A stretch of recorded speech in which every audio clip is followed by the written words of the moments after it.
everyone. My name is Samira Murillo from Brockton Workers Alliance. Thank you so much for one more time enjoying our conversations. And this time we have the opportunity to have few of the candidates running for the mayoral position in Brockton. And also I want to thank to Victoria and Ervens. They are representing Brockton Interface, and Eli, he's representing Brockton Workers Alliance. They are the youth that are helping us to make the question to the candidates today. And also they help us to make the questions. So this is their space, so to make the question for our candidates. Also, one more time, I want to thank to the mayoral candidate for taking the time to let the Brockton community know that your goals, mission, and hopes are to shape a better Brockton through the questions being asked. Brockton Workers Alliance is committed to supporting workers in the fight for their rights, including access to fair wage, affordable housing, childcare, and reliable public transportation. Beyond that, we are deeply engaged in issues that impact the well-being of Brockton residents, whether it is related to the local economy, education, housing, or public health, because this is our community and we all live here. As a 501c3 nonprofit organization, Brockton Workers Alliance does not endorse or support any specific political candidate. Our goal is to ensure that the community is informed, empowered, and actively votes and engaged in shaping a better Brockton for everyone. So now I want to let you know how the debate will be.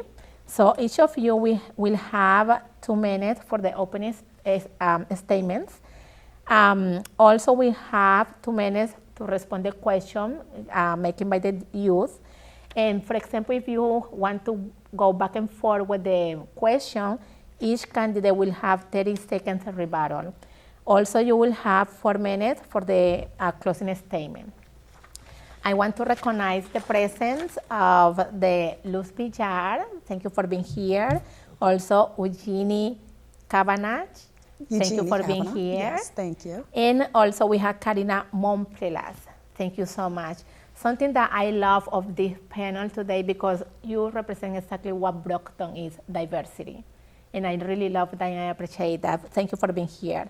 Also, I want to ask you, when someone is answering the question, don't interrupt the person that is talking at that moment, and also to be respectful and kind in the answer you are giving, because this is more a conversation, not a fight. Yes, I want to clarify that. And now I will give the space for the youth so they can be able to introduce themselves and to start with the questions. So my name is Eli.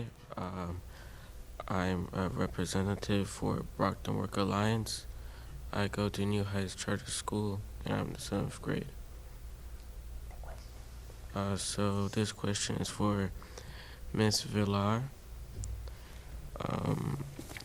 Many Brockton residents are concerned about crime and violence. They want to feel safe in neighborhoods and trust the police. How will you work to reduce crime in Brockton, build a bridge between police and residents? Thank you, Eli. I appreciate that question. So for that, that's actually one of, I would say, my wheelhouses, public safety.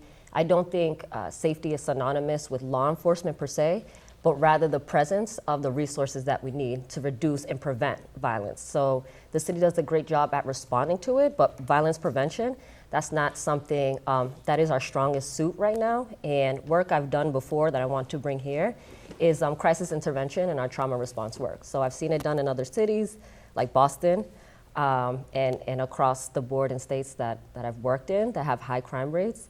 But I would say, in short, that it's a multi-layered response in building trust with constituents and our residents, not just between law enforcement, but government overall. There's like the law ecosystem, where it's not just police, but all of the entities that fall under that, really building the bridges with our constituents. But like I said, it's the prevention part. And so a lot of times with the violence, what it stems from, we conflate it with poverty.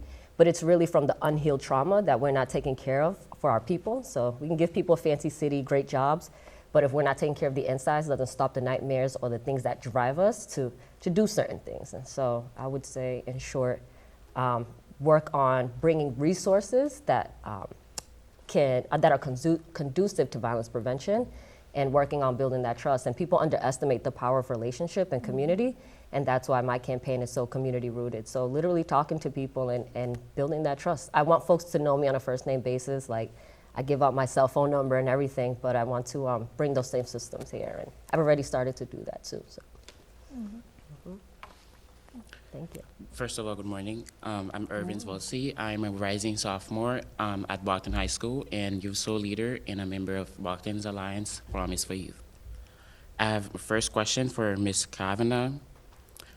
Parents and students often feel disconnected from how decisions about schools and budgets are made. What specific steps will you take to improve transparency in the school system and ensure families feel included in shaping the directions of Brockton schools? I want to say thank you for asking me such an amazing question.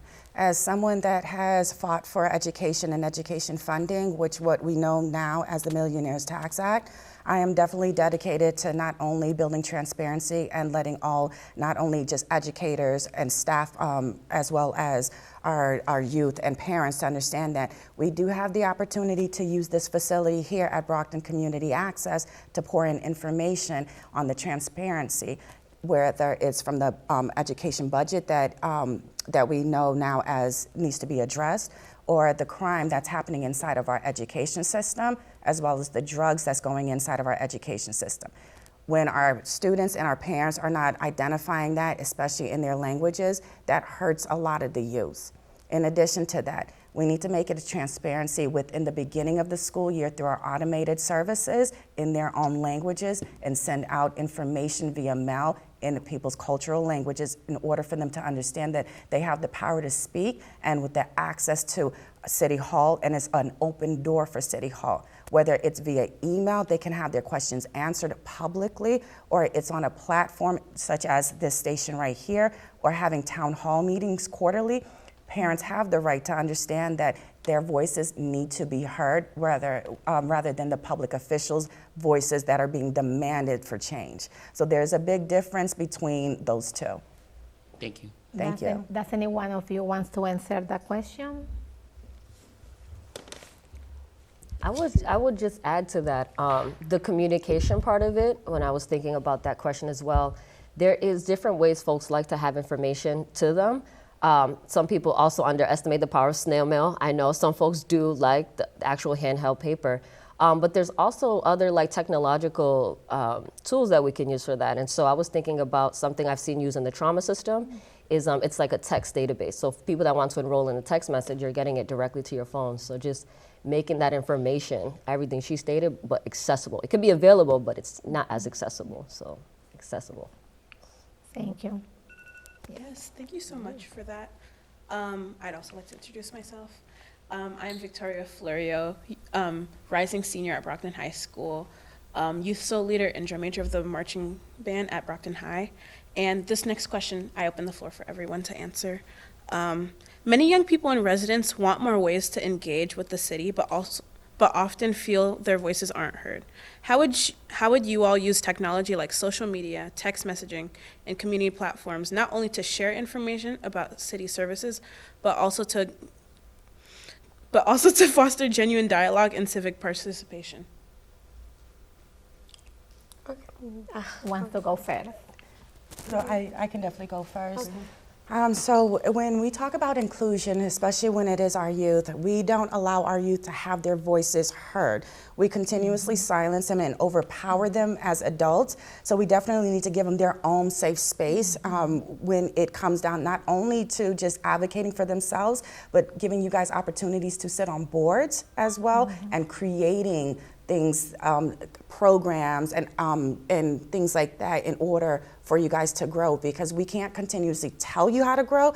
You guys are amazing, and you guys know what you guys need. So definitely giving you guys a safe space. And when it comes down to the transparency of it with technology, especially when it comes down to the Brockton community website, we need to make it transparent on that, in addition to bringing it into multiple language and letting folks know and other organizations know that this is what needs to happen in order for us to grow publicly on a community level.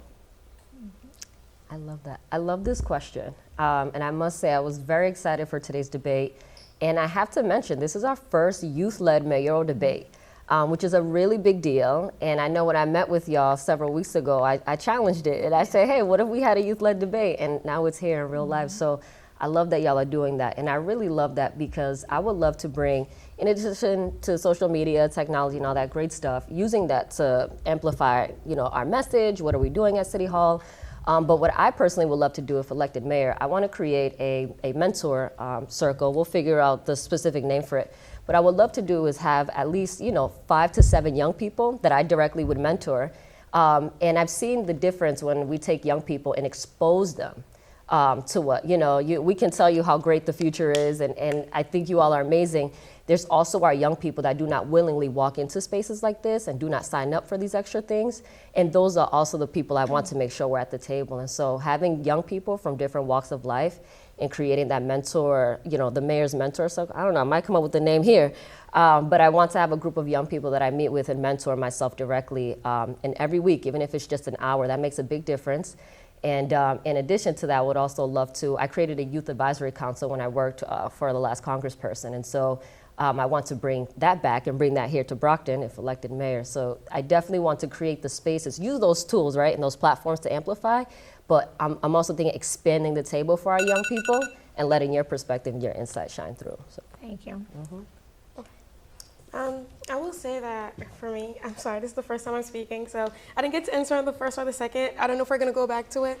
But for this particular question, I think it starts with action, right? Because we have social media. The youth love using social media. We have a Brockton, public page for the community, and I love that. We don't have live sessions. I think live sessions would be a great implementation when it comes to Instagram Live, when people can ask questions and you're answering it as you go. I'd love to have live sessions with the youth, but also I think it starts with how we're investing in our youth. We have a Boys and Girls Club that hasn't been updated. It's been in the works for years, and it's always an excuse as to why this is not being prioritized.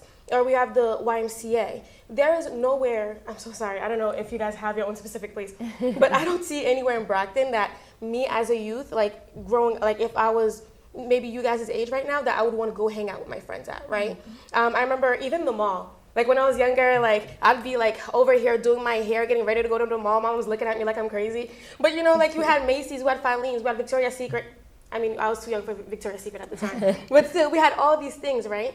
And now when we go to the mall, I can literally probably go in my PJs and I wouldn't bump into anyone because we have less stores. We have less places for the youth to hang out. We don't even have places that really offer the youth compelling jobs, right? Or somewhere that you'd love to work. Let's say if we had a movie theater, or if we had a Dave and Buster's around here, or something that just motivates the youth to just want to be out in the community.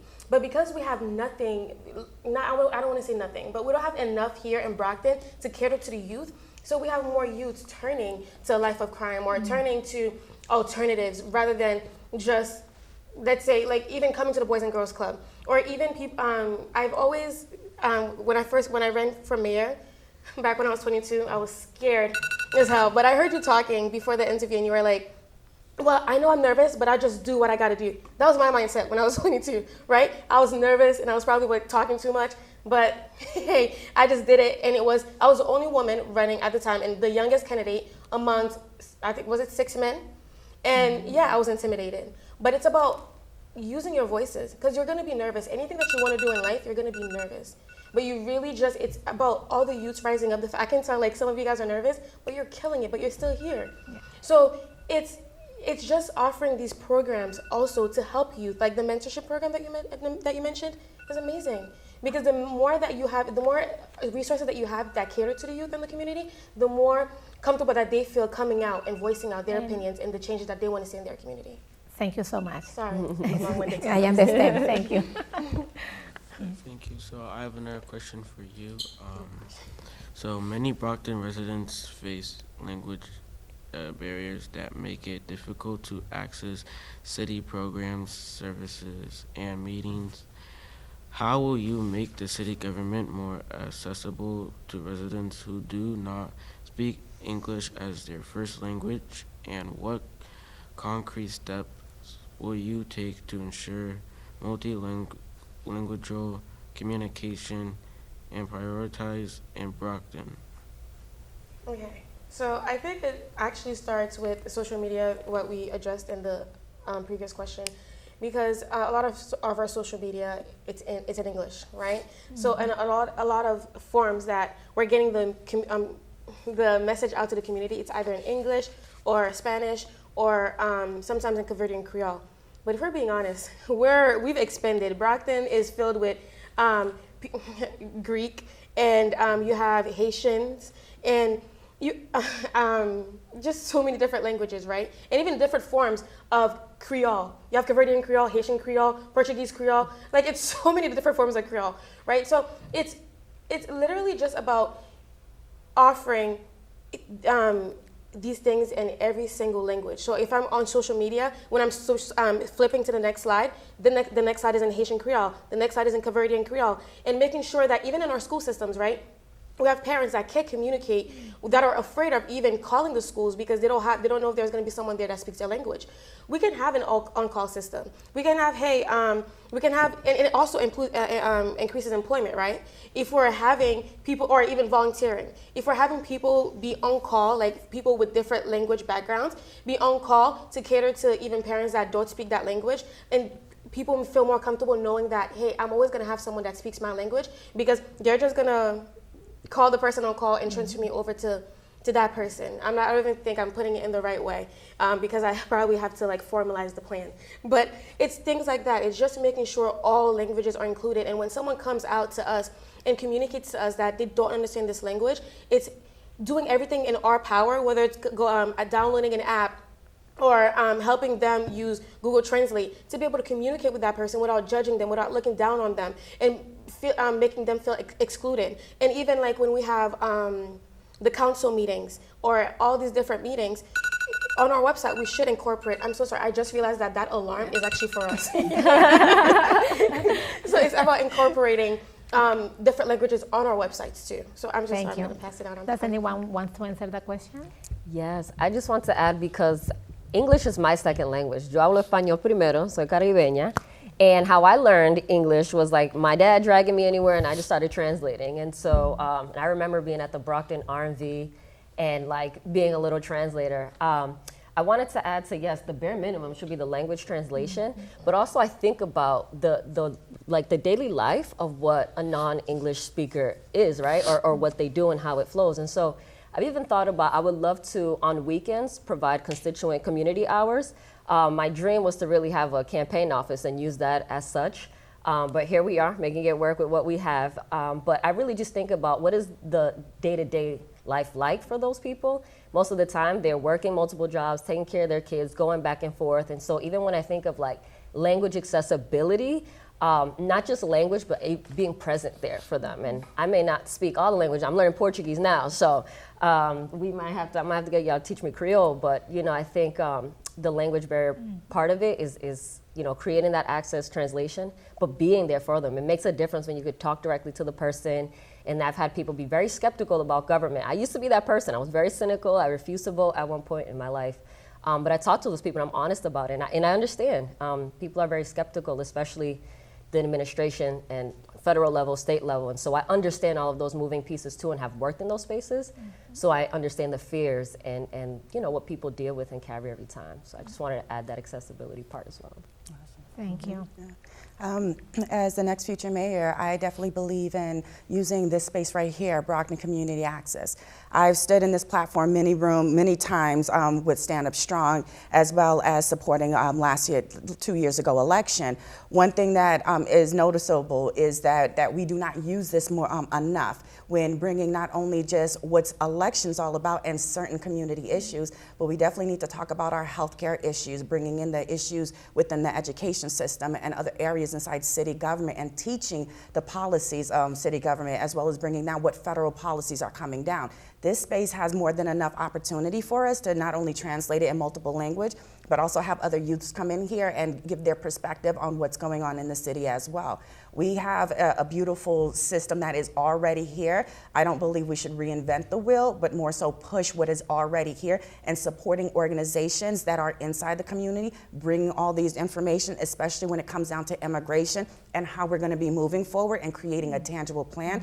This space is definitely more than enough, and utilizing it and putting it out there. It's just letting folks know that you guys are out here as Brockton Community Access, and letting them know that this is a platform that we're going to start using on a consistent basis. Thank you. So Brockton's Youth Council used to sit with the mayor's office because of frequent turnover. This was operated and supported inconsistently over the years. The Youth Council has now been taken over by Brockton's Promise Alliance for Youth. The mayor's office has agreed with us that it is better for the Youth Council to be held by the community, and the mayor's office has committed to working with and supporting the Youth Council. If elected, what will you do to prioritize and engage with Brockton Youth Council? This question is open to the floor. So for me, as the next mayor, I definitely will use policy that is inside the House and Senate in order to put you guys on boards, because there are policies right now, and that won't just give you guys a voice, that'll give you guys voting power in creating the Brockton how you guys want, where as the mayor, you wouldn't have to fully have my support, but we'll be working in partnership as you all will be the lead inside this, rather than us public officials being the lead. I believe that when we give you guys the voice, you guys again will create amazing opportunities, not only for yourself, but for the community as well, as we continue to grow generationally. Thank you. Yes, and I wanted to add to that. I've definitely, having worked on a federal and state level as well, there are so many opportunities for our young people to be sitting in, whether it's a fellowship, a job, an internship, a board. There's even some state legislature that expands some seats for our parents, and I would love to include our students in that as well. But even just for, I see you guys as ambassadors, and so I know of other opportunities. I would love to even have, like, residual income and money to have y'all travel and go places and represent our city. So I would love to do that, and still also I remain an alumni ambassador of the universities I attended with full scholarships. I did not know how I was going to pay for college either, but all of the things I've been able to do, the resources, when people told me I never could, I want to be able to bring that to you and plug you in directly. So just directly connecting y'all. That's like the theme of what Eugenia was explaining, but directly connecting you all in. And again, like I said, there's the youth that do not voluntarily walk into these spaces as well, and bringing them to the table too. Yeah. Thank you. Yeah, I think it's also opening up the doors of City Hall, right? There are a lot of volunteer opportunities. You guys are working in City Hall on a day-to-day basis, then you guys are getting direct access to everything that's happening. But I'm gonna be very honest here, right? So I'm not gonna say that the youth is gonna have power over everything, but I don't go to school in Brockton High School anymore. I don't go to Pluff, I don't go to any of those places anymore. You guys do, right? Or you have family members or younger siblings that do go there. So when we have school board meetings, you guys should be there. You guys should be voicing your opinions. When we have meetings about budgeting, or where you feel like most of the budget should be allocated in your schools, like what you guys enjoy doing more, whether it be in the band, or whether it be in sports, or whether it be just choir. It's about your opinions, your voices being heard in the communities that you attend every single day. You guys spend probably like most of your time at school, do you guys not? And then you go home and you do your homework, and then you have like places like the Boys and Girls Club. What do you guys what do you guys think should happen at the Boys and Girls Club? Should we add a computer room? Should we add a place where people have just time to meet and just let me just meet up with my girl. I just had a like stressful day at school. Let me just tell you what happened. So it's just kind of like it's you guys just giving us and your opinions on what should happen in those places specifically where you're going to feel more comfortable at, when you're going to be spending most of your time in. So I think it's just opening up the doors of City Hall. You guys are volunteering, working hand in hand. You're talking. I have younger siblings, and trust me, they try to butt me out of their lives all the time. Part of me is a kid at heart, right? I want to hang out with them. I want to be at their like little Super Bowl. I have all brothers, so I'm telling you, I'm the only girl. This sucks sometimes, but I love it. But I hear them out. I hear the things that they complain about. I try to stay hip to like the things that they say, like I don't even know what it means at this point, but I try to say it and use it in the right way. But it's because I'm listening to them. It's because I'm involved in their conversation. I'm involved in their lives. So, and they're involved in mine. I have conversations with them about, hey, like, this is what I'm going through right now. And they're able to give me their fair opinion because I'm validating what they're thinking. So it's about giving you guys validation and your voice's validation and opening up the doors of City Hall to you Thank you guys. so much. May I add a small rebuttal to Yeah, that? sure. In addition to what we all have just stated, that when we give, as the city chair, as the school chair committee, we continuously state that we'll open up the doors and the platform for you all to speak, but honestly, we don't give enough power to you all, especially to you and your parents, where as chair, we should not only just listen to you guys, but we should also give you guys the opportunity to vote, especially when it's attached to each ward or a nonprofit organization. We definitely have the opportunity to make your voices heard on a demanding level, versus us demanding it and empower or power over model. Thank you so much. Yes, thank you so much. This next question is also open to the floor. What would you all's like funding priorities be as mayor, and where does the school department fall in that prioritization? I'll answer to that because I was looking into that, right? So in Brockton, we prioritize infrastructure. That, by the way, I don't know if you guys noticed, I still have to fix my shock absorber repeatedly because we're working on that, but it's still a problem, right? And then we took away some money from school transportation, which I didn't like because we have a lot of parents that, especially when we live in a community that people are even struggling. I think that was one of the questions, to pay their bills or the housing cost and everything like that with little resources. I mean, like, we have a lot of resources, but it's still not enough for the amount of help that we really need in this city. So when it comes, oh dang, I did it. I completely forgot the question. I started talking and I forgot the question. It was about, repeat your question. Yes, I can repeat, of course. What would your funding priorities be as mayor, and where does the school department specifically fall in that prioritization? Yes, funding priority is school. I think that the youth is our future, right? And all the decisions that are being made today, I'm not going to be here, and I may still be here in 50 years. Actually, I lied. I'm definitely going to be here in 50 years in Jesus' name. Amen. But let's say, like, but it's going to be your community. You're going to be raising your kids in this community. So the thing is, when we have a better school system, then it affects our crime, it affects poverty, it affects mental health, it affects all these things, right? Because when you have, when we're in a community where crime is so high, it's higher than the national average. Our poverty rate is higher than the national average. But then again, less and less is being invested into our schools. Then what happens is Brockton High, that was once one of the most esteemed schools in the state, where Harvard even did a whole study on our academic system. That's how great it was. But for all us to have fallen through the cracks, and the crime inside the school is so high, and it's high for schools. Oh, dang it, sorry. But I'll do a rebuttal, you guys go. I just wanted to jump in. So the school, in terms of funding priority, did you want to add something? Oh, okay. Sorry, I thought you were going to add something. For funding priority, definitely the school is number one. Our youth overall, like our families, how we're taking care of them, that's my priority.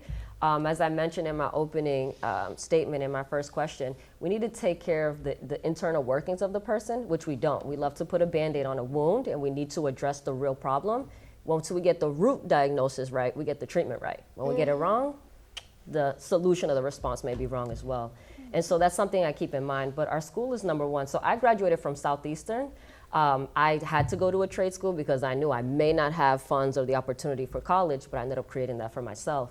And like Karina stated, Brockton High did perform better academically than Southeastern, especially back in my time when I was there and after I graduated.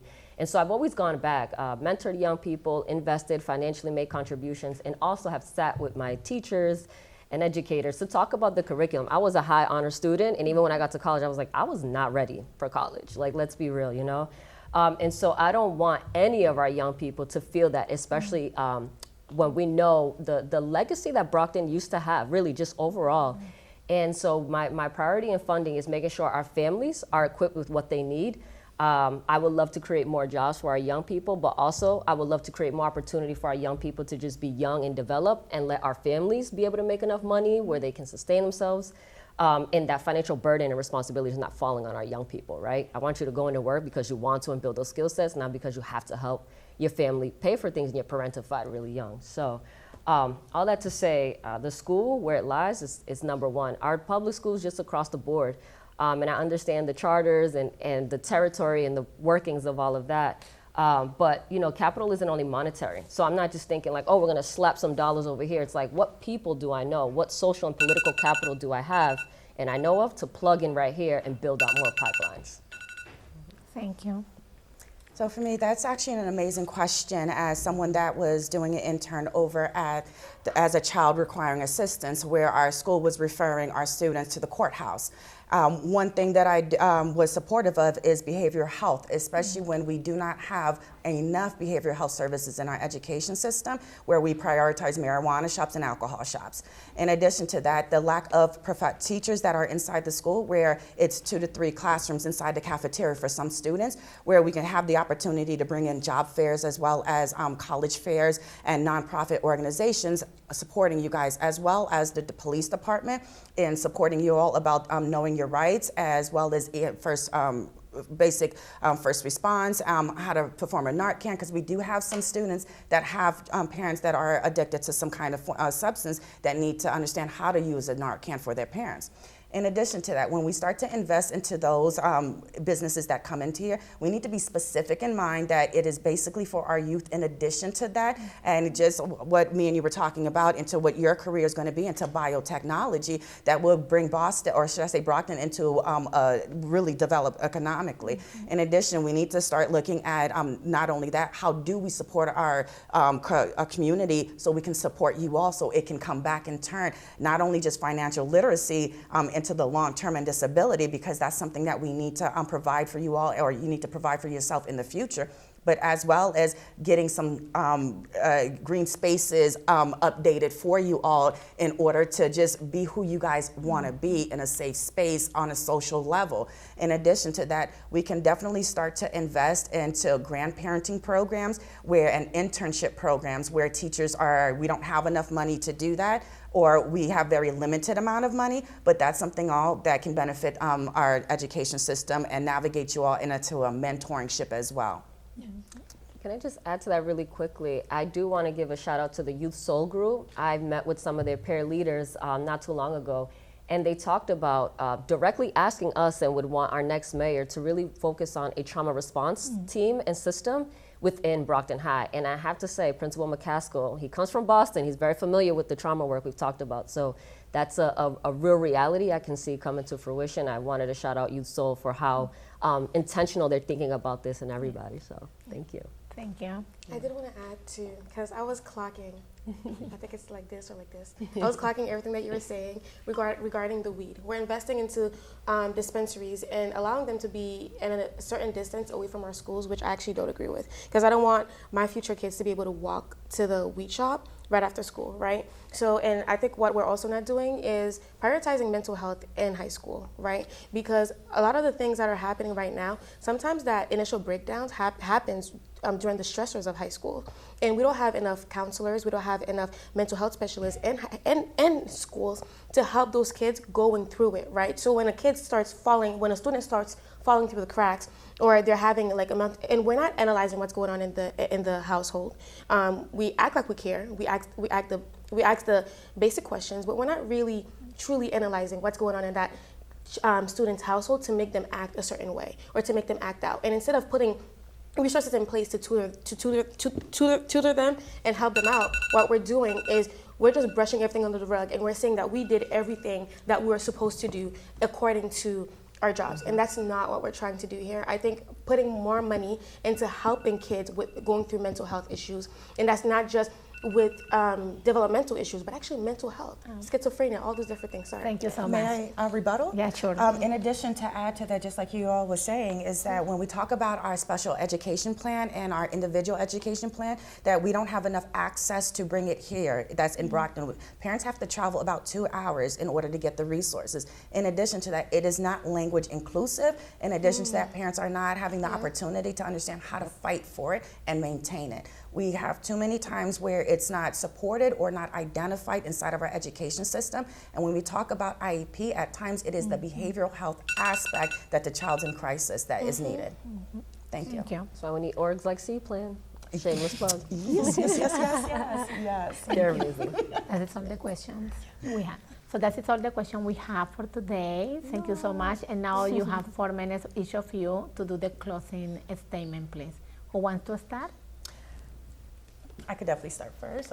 Thank you. So my name is Eugenie Kavanaugh. I am a single parent with 2 children, one that just graduated from New Heights Charter School, and my oldest one graduated from Brockton High as well as Edison Academy, who have served 3 years into the National Guard. I am a 13-year veteran with 1 combat tour. I am a social worker, but most importantly, I am a community leader. I have been inside this community since 2015 and started organizing around 2017, where I have fought for education and education reform, where what we now know as the Millionaire's Tax Act. I sat down and fought with City Life Viva Urbana around fair housing and housing reform. I also sat down and fought for our community to have resources during the pandemic, where we ended up starting Brockton Mutual Aid and pouring back into the community. We did not ask if you are documented or undocumented. We just wanted to know, how can we support you? In addition to that, I have been inside this community demanding for change, where it was for redistricting with Senator Keenan, as well as with other organizations, in fighting for what is right, what is fair, including standing up to the mayor and demanding that he change the use of force policy in order to support not only the police officers, but in addition to that, to the residents here in Brockton. I will continuously fight for Brockton and what it stands for, as well as our youth, as well as our elders, where I work in long-term care, and I volunteer in donating my time and talent and treasures into them, where they can remain as independent as possible. I have not just came into this community to start advocating. I have been here demanding and being the voice with and for this community, and I will continue to keep fighting for this community. My name is Eugenie Kavanaugh, and I would love your vote for this election. Thank you. Thank you. Thank you. I can close out next. So my name is Luz Villal. I was born and raised in Brockton, and so this is very personal and deep for me. I want to thank the Brockton Workers Alliance and our young people, Youth Soul, so many of our organizations being represented here today. Today shows that leadership isn't just about who's in office. It's about who's willing to listen, take responsibility, and make change happen. With over 10 years of government experience, I know how to get results, but I'm not running to maintain the status quo. I'm running because Brockton deserves better. Better schools, safer streets, affordable housing, and more opportunities for our young people to thrive. I bring both the experience of working inside government and the determination to bring new energy, transparency, accountability to the City Hall. This campaign is about building a city where no one is left behind, where young people have real opportunities, and where every family can see a future here. Together, we can create a city that reflects values, our diversity, and our hope for the future. And so I'm ready to lead, and I'm asking for your trust and support. Please vote Luz Villal on September 16th in our preliminaries. The deadline to register to vote is September 6th. And I hope to continue working and build your trust and earn your vote. So thank you again. And I look forward to continuing to work with you all. Thank you. Thank you. Hi. So my name is Karina Mompoulos. I am a political science major, program manager, and an advocate and under DMH. Has spent a lot of my past years, the past 5 years, working in the mental health system, advocating for the rights of just mental health individuals, whether that be drug abuse, developmental issues, or anything like that. Brockton has been my home since I moved here, since I moved into the United States when I was 7 years old. And therefore, I'm an immigrant. I'm a super minority, I'm a woman, I'm a young person. So any kind of oppression that you can actually say that we're going through, I'm experiencing it all. But when I ran back in 2019, I had hoped to be an inspiration for other youths to rise up and just face their fears and be the change and the voice that they want to see catalyzed in their community. And I'm happy that, and I'm just honored to even be at this youth-led debate by and answering questions that are formulated by our youths. And that just proves that there has been so much growth in Brockton since I ran back in 2019. So right now, as I'm running again, and it's not easy, right? Because you guys haven't seen my signs or anything like that. When I first put my name on the ballot in May, I did not expect to have double hip replacement. Okay, so I haven't been campaigning, and I thought about taking out my name off the ballot. But despite me not being able to be, not allowed to be on heels, and them telling me that after a year is when I'd really be able to even just walk normal and live a normal life, I'm still here, I'm still fighting, and I'm still fighting for my voice to be heard. I've been a fighter all my life. I survived cancer, I've survived discrimination, I've survived just being criticized in the public eye. Back in 2019, I've received a lot of backlash. And I'm still here fighting, and I still fight to see growth in Brockton. We have our crime and our poverty rate that is higher than the national average, our education that has decreased over the past years, our scores, our graduation rate. It's not just about electing the same people that have been in office that have not done anything. It's about electing new people to be in office. It's about electing the people that reflect the change that you want to see in your community, trusting more women, trusting more minorities, and trusting that in order for us to keep moving forward, we're gonna have to try something new. Because sometimes the norm doesn't work anymore, and the faster that we realize that, the closer that we're gonna be able to make the changes that we wanna see. So I really hope that you do vote for me, or any one of these lovely ladies on September 16th, because I am all for women power, I am all for people who wanna see change, and I'm all for electing new people into office. So my name's Karina Momples, and once again, I'm so happy and honored to be here. So thank you to all you guys. All right. And thank you so much for all of you to making this possible, to the candidates, to the youth for making the question and willing to be here and supporting us. And thank you everyone at home for taking time to watch and learn. And please inform yourself before making any decision, because when we have knowledge, we make the difference. And that's the reason why we had a space like this, so you can be able to make better decisions, because any decision we make really impact every person here in Brockton.